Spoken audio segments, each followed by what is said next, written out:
Elhamdülillah, innelhamdülillah, nahmanuhu ve nasta'inuhu ve nasta'gfiruh, ve na'udhu billahi min şururi enfusina ve min seyyiati a'malina.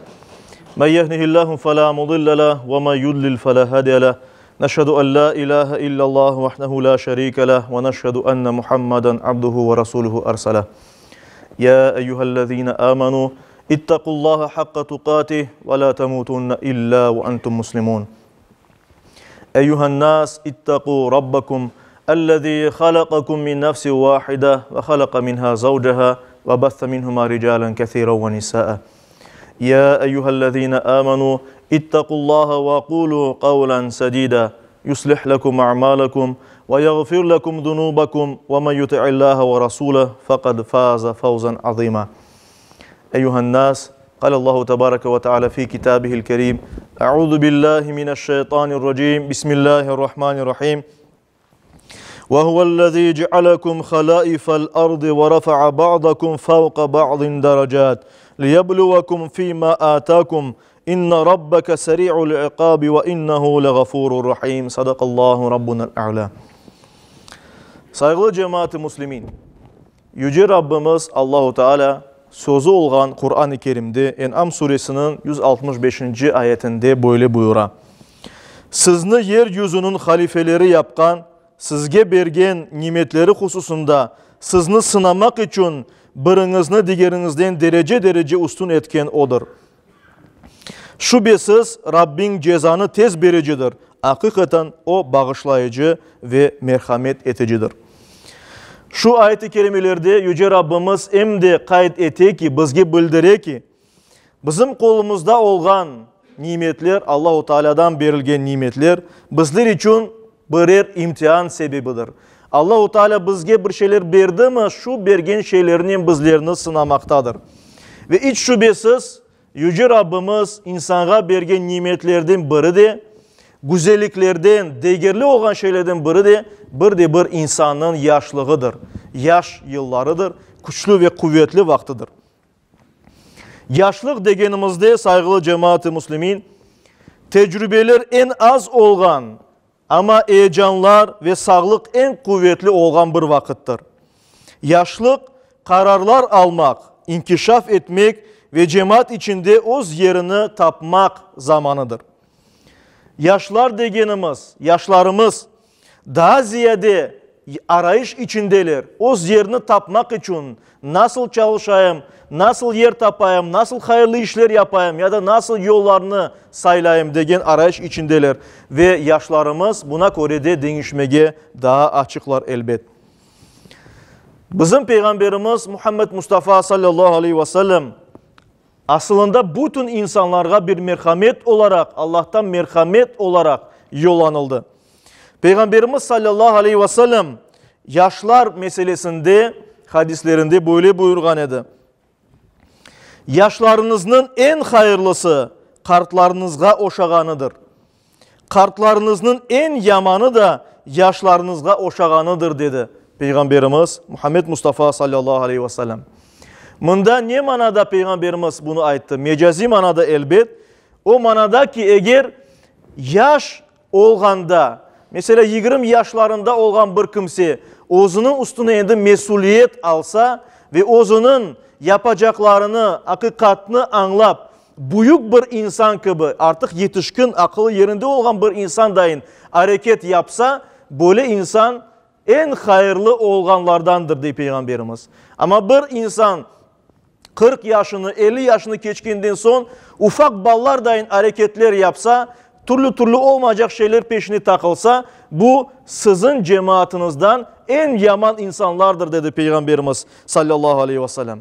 Çünkü dinimiz bizni hareketçen insanlar olmağa yönlendiriyor. Teşvik eti, hayırlı iş yapmak gerekmez.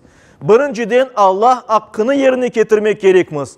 Boyun borcumuz olan ibadetlerimizni, mesuliyetlerimizni, Allah'ın emirlerini yerine getirmek gerekmez. Yasaklardan uzak olmak gerekmez.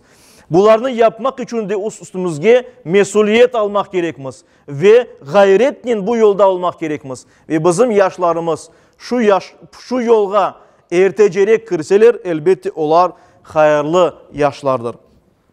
İşte yaş pışkın bir insan dahi hareket etse elbette cemaat için hayır vesilesi sebebi olacaktır.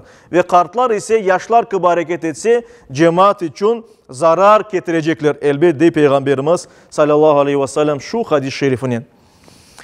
Biz bakamız Peygamberimizin hayatına, Peygamberimiz her daim yaşlarga emniyet bereydi.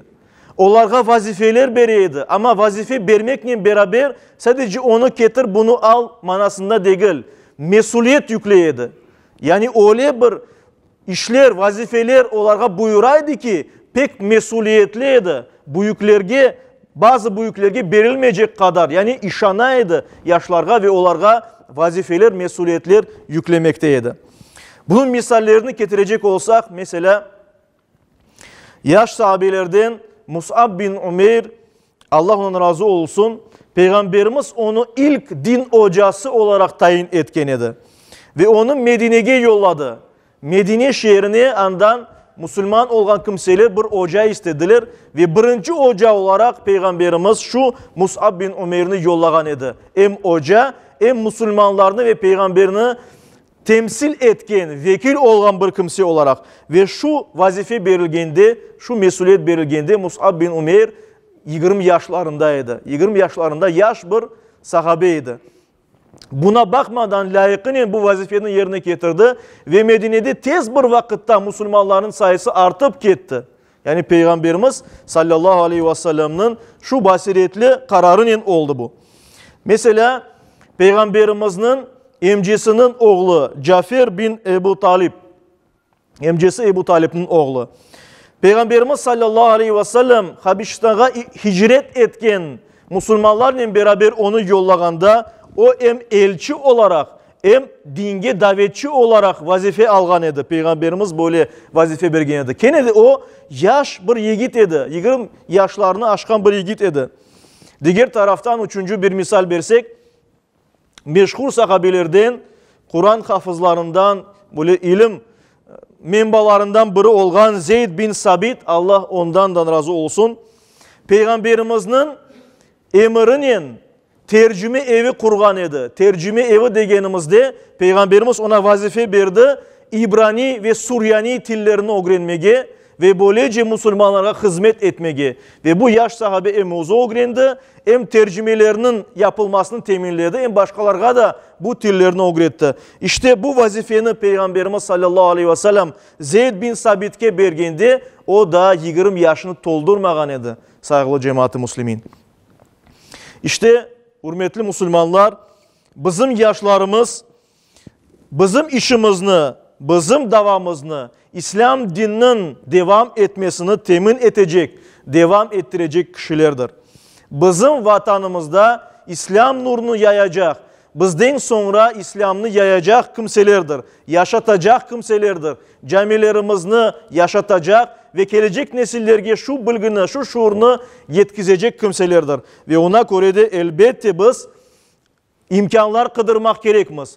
Onlarda şu potansiyellerini peyda etmek ve onlarını inkişaf ettirmek için. Ve buna göre de elbette yaşlarımıza vazifeler vermek gerekmez. Sadece böyle kolay kolay vazifeler değil, mesuliyet yüklemek gerekmez. Mesuliyetli işler buyurmak gerekmez ki onlar inkişaf etsin, yetişsin, yetişkin, güzel, pışkın insanlar olsun da bizden sonra işimizni daha da yaxşı yapsın. Ve gelecek nesillerde daha da güzel bizim milli, İslami davamız devam etsin inşallah. Ve hususan camilerimizni, cemaat şuuru şekillengen camilerimizi bunun için kullanmak gerekmez. Yaşlarımızı camiye getirmek gerekmez. Namazlarga getirmek gerekmez, cuma namazlarına.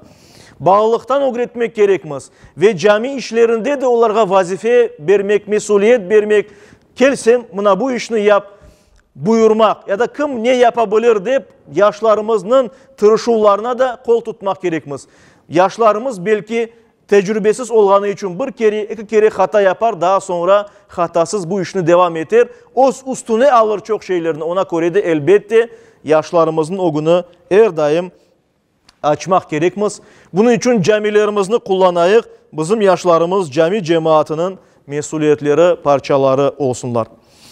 Saygılı cemaat-i muslimin, duamız ve hareketimiz budur ki yaşlarımız onların fıtratında olan saflıkını korçalasın, musulmanlıklarını korçalasın. Çünkü biz bilemiz her bir insan Peygamberimiz sallallahu aleyhi ve sellem buyurganı üzere fıtrat üzere doğa, musulman olarak Allah'a kulluk edecek derecede doğa. O alda doğa, daha sonra ana babalar onu değiştirir. İşte bu fıtratını biz saklamak gerekmez. Musulman olarak yaşap, Müslüman olarak hareket etmelerini teminlemek gerekmez. Öyle yapayık ki şu saflıkını bizim yaşlarımız, gençlerimiz saklasın. Ve fedakar olsunlar.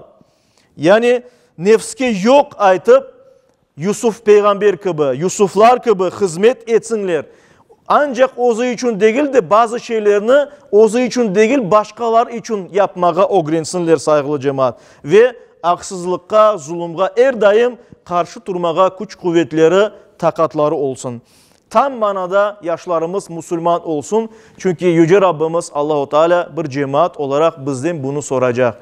Her bir insandan balları hakkında soracak ve cemaat olarak hepimizden bizim yaşlarımızdan, gençlerimizden soracak. Ona göre Yüce Rabbimiz her daim bizge, özümüzge güzel misal teşkil etmek, güzel misal olmak, ballarımızga, yaşlarımızga güzel şeyler öğretmek, onlara yol vermek bizge nasip eylesin. Ve böylece de inşallah gelecek nesiller devamında her nesil boyunca halkımız daha da yüksek maksatlarga erişsin ve şu vatanın sahibi olup kalsın inşallah. Yüce Rabbimiz her birimizge Müslüman olarak yaşamağa, hayırlı nesil sahibi olmağa ve Müslüman olarak son nefesimizni vermeye nasip eylesin. Amin.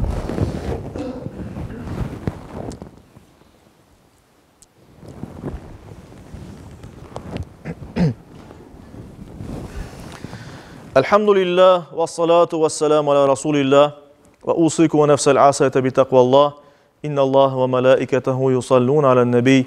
Ya eyyühellezine amanu sallu aleyhi ve sellimu teslima.